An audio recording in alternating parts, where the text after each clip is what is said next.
Olá, cumprimento a todas e a todos neste congresso. Tenho o prazer aqui de estar responsável pela apresentação de vídeo do nosso artigo, que escrevi em coautoria com a Camila.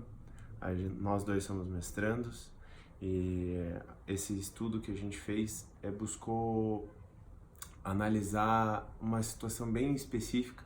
Então eu peço a gentileza que me deixem ler o título, porque ele é bem extenso.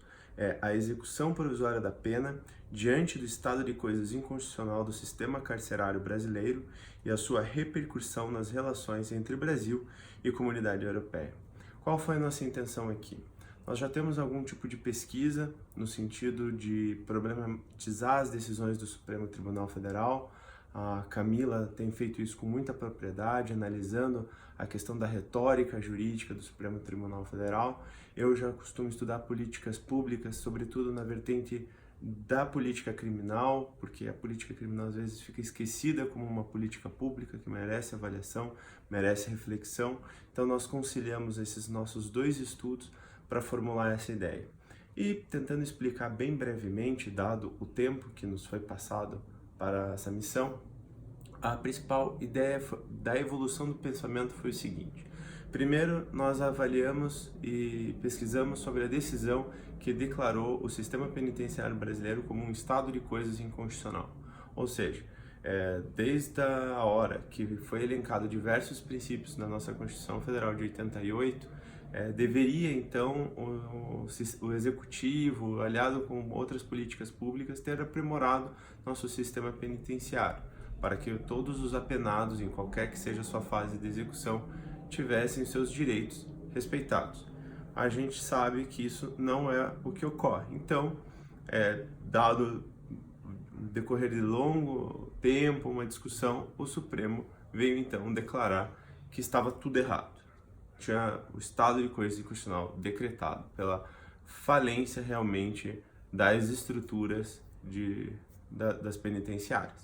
Porém, avaliando de novo essa retórica jurídica, essa discussão, anos mais tarde, o Supremo Federal Tribunal, o STF, dá a decisão que é possível a execução provisória da pena. Ou seja, não é mais necessário que haja o trânsito em julgado para efetivo cumprimento da pena. Então criou-se uma nova modalidade de execução da pena, possibilitou-se assim que fosse enviado sumariamente, se assim podemos dizer, os condenados em segunda instância para o sistema penitenciário, o que agrava a situação. Se minha memória não me falha agora, é em torno de 23% hoje o número de apenados que está em situação de execução provisória da pena. Então a gente vê dentro de um cenário de 700 mil pessoas, quase 25% é realmente um dado expressivo, é um número significativo, que vem só a agravar a situação que o próprio STF declarou como inconstitucional anos antes. Então há essa incongruência. E aí, a gente tentando fazer esse paralelo, a gente sabe que a comunidade jurídica internacional tem realizado diversas pressões em diversos sentidos. Da gravação desse vídeo, a gente tem a questão ambiental, há uma pressão da comunidade europeia sobre como nós temos tratado a questão ambiental em nosso país.